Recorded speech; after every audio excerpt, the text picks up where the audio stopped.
Yes, good morning students, welcome to YouTube platform of Bansal academy. तो आज हम बात करेंगे P-SSB clerk cum data operator की पोस्ट के रिगार्डिंग। जैसे कि हर किसी को पता है कि वो पोस्ट ऑलरेडी आउट हो चुकी है, फॉर्म्स भी फिल हो चुके हैं, बट यस अभी तक उन्होंने अपना जो डिटेल्ड सिलेबस है वो अभी तक प्रोवाइड नहीं करवाया है। But yes, this is high time हम लोगों को सिलेबस की वेट किए बिना ही अपनी प्रेपरेशन ऑलरेडी स्टार्ट कर देनी चाहिए। तो आज मैं आपके साथ डिस्कस करूंगी tentative syllabus of reasoning part. तो देखा जाए यहाँ पे जो रीजनिंग और आप लोगों का क्वांट वाला पार्ट है उसको कंबाइन करके, जैसे कि ये लास्ट ईयर के सिलेबस की बात करूं तो लास्ट ईयर भी इन्होंने रीजनिंग और क्वांट दोनों को कॉम्बिनेशन में रखा और वहां पे इन्होंने मेंशन कर दिया कि 30 मार्क्स जो हैं आप लोगों के टोटल इन दोनों सब्जेक्ट्स को प्रोवाइड किए जाएंगे। एग्जैक्टली 15 आएंगे या थोड़ा बहुत वेरिएशन रहेगी, that depend upon the number of questions. But फिर भी अगर हम लोग एक ओवरऑल आइडिया मान के चलें तो कम से कम 15 नंबर की रीजनिंग जो है हम लोगों को वहां से क्वेश्चंस आने बन सकते हैं। तो इन्होंने एग्जैक्टली आप लोगों को सिलेबस भी गिवन किया हुआ था, लास्ट ईयर भी किया था, एंड आई गेस इस साल भी ये अपना सिलेबस इसी वे से प्रोवाइड करेंगे। So the very first topic of verbal reasoning is coding decoding. Coding decoding की बात करें, बहुत ही इंपॉर्टेंट टॉपिक है, बहुत ही कॉमन टॉपिक है, एंड आई विल से कि एक बेसिक टॉपिक है जिसके रिगार्डिंग आप लोगों को पता होना बहुत जरूरी रहता है। पता है कि मैम वहां पे एक कोड गिवन होगा, this code is equal to this code is this word is coded as this, ऐसे क्वेश्चंस गिवन होंगे तो एक सेकंड भी दे देंगे, एक थर्ड बताएंगे कि एग्जैक्टली आप लोगों को इसका कोड बताना है। पहले का बताया, दूसरे का बताया, अब तीसरे का खुद से फाइंड आउट करो। दैट मीन्स एक सिमेट्रिक पैटर्न होगा जिसपे तुम लोगों को काम करना होगा। उस सिमेट्रिक पैटर्न पे चलोगे तो हमें समझ में आ जाएगा।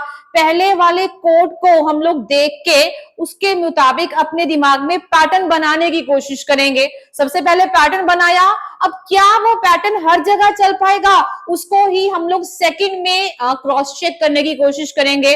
अगर वो पैटर्न फर्स्ट वाले में भी था, वही पैटर्न सेकंड वाले में था, तो अब हम उसको हाई टाइम है कि उसको थर्ड वाले में इंप्लीमेंट करने का काम करेंगे। तो यहाँ पे कोडिंग डिकोडिंग कॉमा लगा के इन लोगों ने लिख रखा है, this is your very first topic, important है। यहां से कम 2 मार्क्स के क्वेश्चन आने ही आने हैं, मैंडेटरी है। 2 कोड्स दिए होंगे, चाहे वो आपको किसी भी फॉर्म में हो। यहाँ पे कोडिंग डिकोडिंग की बात करें, मल्टीपल कैटेगरीज रहती हैं जिसके रिगार्डिंग क्वेश्चंस आते हैं और उनको बहुत ढंग से कर लेंगे तो इजीली यहां से कोडिंग डिकोडिंग वाला जो बेसिक सा पार्ट है बहुत इजीली कवर हो जाएगा। After that analogy, another very important topic जिसके बारे में हम लोगों को पता है कि एनालॉजी वाला जो पोर्शन है वो इंपॉर्टेंट रहता है। एक रिलेशन बताएंगे और पूछेंगे ये दूसरे वाला इसके साथ कैसे रिलेटेड है, तो डेफिनेटली आप लोगों को एक का रिलेशन दूसरे के साथ कैसे है, सबसे पहले जो क्वेश्चन में गिवन है उनका रिलेशन बाइंड करना पड़ेगा कि एग्जैक्टली ये वाला जो फर्स्ट है ना, जो फर्स्ट हमारे पास वर्ड है या वेरिएबल है वो दूसरे वेरिएबल के साथ लिंक्ड कैसे है। अगर उस पैटर्न को ढूंढ लेंगे, आफ्टर दैट उसी पैटर्न को इंप्लीमेंट करना पड़ेगा हम लोगों को सेकंड वाले क्वेश्चन में। दैट मींस हमारे क्वेश्चन में एनालॉजी से भी आप लोग कम से कम 2 क्वेश्चंस को एक्सपेक्ट कर सकते हैं। आफ्टर दैट क्लासिफिकेशन हुआ, सीरीज हुआ।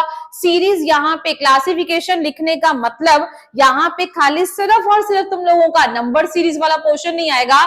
यहाँ पे आप लोग चाहे सीरीज को नंबर सीरीज मान लो, उसको मिसिंग नंबर मान लो, उसको अल्फाबेट सीरीज मान लो, क्योंकि सीरीज लिखना ही ना अपने आप में एक ब्रॉड वे में बता दिया था। क्लासिफिकेशन का इंपॉर्टेंट बहुत टॉपिक है, यहां से भी 1 या 2 क्वेश्चन, कम से कम 1 क्वेश्चन तो आएगा ही आएगा। सीरीज में से 2 या 3 क्वेश्चन भी बन सकते हैं, डिपेंड करता है, क्योंकि एक क्वेश्चन भी अगर मान के चलें, लाइक एक आप लोगों का नंबर सीरीज में से, दूसरा आप लोगों का मिसिंग नंबर में से, और जो तीसरे वाला है वो आप लोगों का अल्फाबेट सीरीज में से क्वेश्चन भी आ सकता है। सो बहुत ढंग से समझ के चलेंगे, पैटर्न बनाना होगा, सिमेट्रिक पैटर्न बनाएंगे और बहुत इजीली हम लोग अपने आंसर तक पहुंच जाएंगे। आफ्टर दैट बात करेंगे डायरेक्शन सेंस टेस्ट की। तो डायरेक्शन एंड डिस्टेंस अगेन फिर से बात करूंगी, इंपॉर्टेंट टॉपिक है। क्लियरली इन्होंने बता भी रखा है, डायरेक्शन में से 2 क्वेश्चंस आने के चांसेस पूरे पूरे हैं, क्योंकि डायरेक्शन को ना फर्दर हम लोगों ने 2 पार्ट्स में तो स्प्लिट कर ही रखा है। अगर मैं ब्रॉड वे में बात करूं तो एक पर्सन है, उसकी मूवमेंट को ट्रैक करना होगा, उसका हेड साउथ की तरफ है, नॉर्थ की तरफ है, गिवन होगा क्वेश्चन में। आफ्टर दैट ईस्ट वेस्ट जाएगा, लेफ्ट राइट जाएगा। अगर वो साउथ की तरफ है तो वो लेफ्ट में जाएगा, तो उसका डायरेक्शन किधर होनी चाहिए, exactly you are suppose to draw that. अब उनकी मर्जी है एग्जामिनर की, खाली डायरेक्शन पूछ ले, खाली डिस्टेंस पूछ लें, या डायरेक्शन एंड डिस्टेंस दोनों को पूछ लें। वेरिएशंस होती हैं और इन्हीं वेरिएशंस के अकॉर्डिंग ना जो आप लोगों की ट्रिक्स हैं वो भी वेरी कर जाती हैं, क्योंकि तीनों अलग अलग कैटेगरीज हैं। खाली डायरेक्शन पूछी है तो उसकी ट्रिक और चलेगी, डिस्टेंस पूछा है तो लॉन्ग कट से जाना पड़ेगा, डायरेक्शन एंड डिस्टेंस दोनों पूछे हैं तब भी लॉन्ग कट से जाना पड़ेगा। You are suppose to exactly draw the movement. तो वहां से आप लोगों के 2 क्वेश्चन बनेंगे। एक पोर्शन इसी का और था, एंगल्स वाला कॉन्सेप्ट था। एक पर्सन है, उसकी मूवमेंट को ट्रैक करना पड़ेगा, वो पर्सन ने 45 डिग्री की मूवमेंट की क्लॉकवाइज, आफ्टर दैट वो 180 डिग्री एंटी क्लॉकवाइज चला गया। तो ये सारे क्वेश्चन आप लोगों को बहुत ढंग से आने चाहिए, इंपॉर्टेंट है। डायरेक्शन वाले क्वेश्चन पोर्शन में से 2 क्वेश्चंस मैंडेटरी हैं, आएंगे ही आएंगे, यहां पे कोई डाउट वाली बात नहीं है कि वो शायद ना आए, यहां पे तो पक्का श्योर ही है कि आएंगे ही आएंगे। आफ्टर दैट बात करेंगे रिलेशन की, ब्लड रिलेशन वाला टॉपिक द इंपॉर्टेंट टॉपिक है। अगर इंग्लिश लैंग्वेज की बात करें, अपनी रीजनिंग की बात करें सॉरी, तो यहाँ पे ब्लड रिलेशन वाले टॉपिक में से भी क्वेश्चंस आने के पूरे पूरे चांसेस रहते हैं। ब्लड रिलेशन को फर्दर हम लोगों ने 3 कैटेगरीज में डिवाइड कर रखा होता है। जो आपकी सबसे पहली कैटेगरी होगी वहां पे कुछ पर्सन्स के रिलेशन को मेंशन किया होगा, लाइक ये फर्स्ट पर्सन सेकंड के पर्सन के साथ ऐसे रिलेटेड है, सेकंड वाला फोर्थ के साथ ऐसे रिलेटेड है, फोर्थ वाला फिफ्थ के साथ ऐसे रिलेटेड है, तो फिफ्थ वाले का सेकंड वाले के साथ रिलेशन बता दो। इस टाइप के क्वेश्चंस तुम लोगों ने बहुत बार कर रखे होंगे।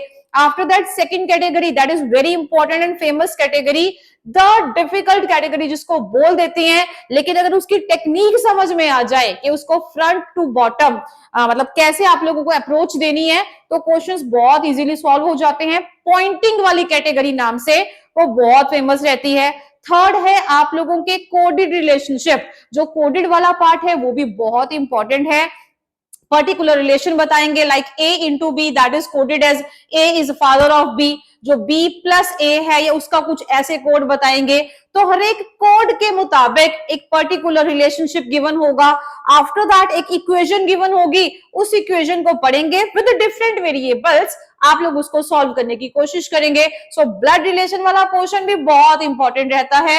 यहां से 2 क्वेश्चंस मैंडेटरी हैं, आएंगे ही आएंगे। मैथमेटिकल ऑपरेशंस, बॉड मास का रूल हर किसी ने कर रखा होगा। कुछ नंबर्स को लेके आप लोगों को पर्टिकुलर मैथमेटिकल ऑपरेशंस, जैसे कि बेसिक 4 ऑपरेशंस हैं, addition, subtraction, multiplication, division plus BODMAS का रूल, यहां पे आना बहुत जरूरी है, इंपॉर्टेंट है। यहां से भी 1 या 2 क्वेश्चन बनेंगे।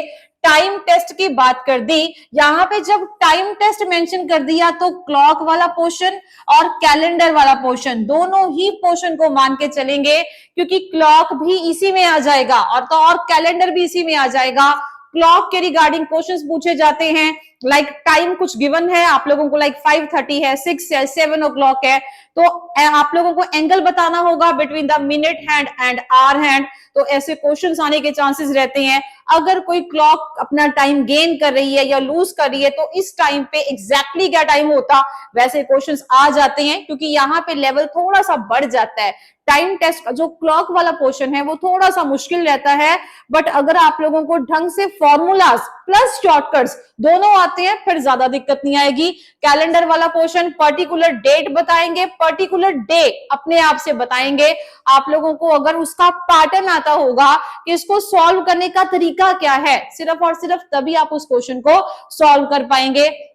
After that next is odd man out problem, ये वाली जो लास्ट कैटेगरी है, जो दिखने में बहुत इजी लगती है, पर कई बार समटाइम्स ऐसा हो जाता है कि इसका लेवल थोड़ा सा बढ़ा देंगे और हम लोग क्वेश्चंस को, जो वहां पे क्वेश्चन में ऑप्शंस है ना, उनका मीनिंग समझ ही नहीं पा रहे हैं। अगर मीनिंग नहीं समझ पाओगे तो वहां से ऑड वन आउट कैसे निकालेंगे? और कई बार ना अगर ये नंबर्स की फॉर्म में हो तो ज्यादा दिक्कत हो जाती है। सो ऑड वन आउट वाला जो क्वेश्चन है, चाहे उसको डे टू डे वाले वर्ड्स ले लें, अपना डेली का वोकैब वाला पोर्शन ले लें, आफ्टर दैट चाहे उसमें नंबर्स वाला पोर्शन लेने, एक नंबर बताएंगे और सॉरी 4 नंबर बताएंगे, पूछेंगे इनमें से ऑड वाला कौन सा है। सो डेफिनेटली बताना पड़ेगा। यहाँ पे अल्फाबेट वाला कॉन्सेप्ट भी चलेगा। दिखने में ये टॉपिक थोड़ा सा इजी लगता है, लेकिन अगर आप यहाँ पे थोड़ी सी निग्लिजेंस कर देंगे ना, यहाँ से नंबर कटने के पूरे पूरे चांसेस हो जाते हैं। यहाँ पे लास्ट ईयर भी बहुत बच्चों का मतलब एनालिसिस था कि यहाँ पे ना हमारा ये जो क्वेश्चन है उसका अंदाजा लगाना मुश्किल हुआ, तो हमारा ये जो आंसर गलत हो गया तो वो नेगेटिव में चला जाएगा। सो डेफिनेटली थोड़ा ध्यान रखेंगे ताकि ज्यादा दिक्कत ना आए। तो ये सारे के सारे टॉपिक्स आप लोगों के साथ ऑलरेडी डिस्कस कर चुकी हूँ, प्लस उनके जो क्वेश्चंस की टाइप्स है उनको भी बताया। सो आई होप आप लोगों को ये वीडियो बहुत यूजफुल लगे और उसी के अकॉर्डिंग आप लोग अपनी अच्छे से प्रिपरेशन शुरू कर देंगे। यहां से आप लोगों को 15 मार्क्स काउंट अपना सिक्योर करना ज्यादा मुश्किल नहीं होगा। कुछ ही टॉपिक्स हैं जिन पे फोकस करना है, और अगर 1 महीना लगा के भी आप लोग 1 या 1.5 महीने में ये टॉपिक्स को खत्म कर लेंगे तो वो बहुत इजी हो जाएगा। 1 महीने में भी आप लोगों का ये बहुत इजीली डन हो जाएगा अगर ढंग से प्रैक्टिस करते हैं तो। चलिए मिलेंगे अपने नेक्स्ट वीडियो में। Thank you.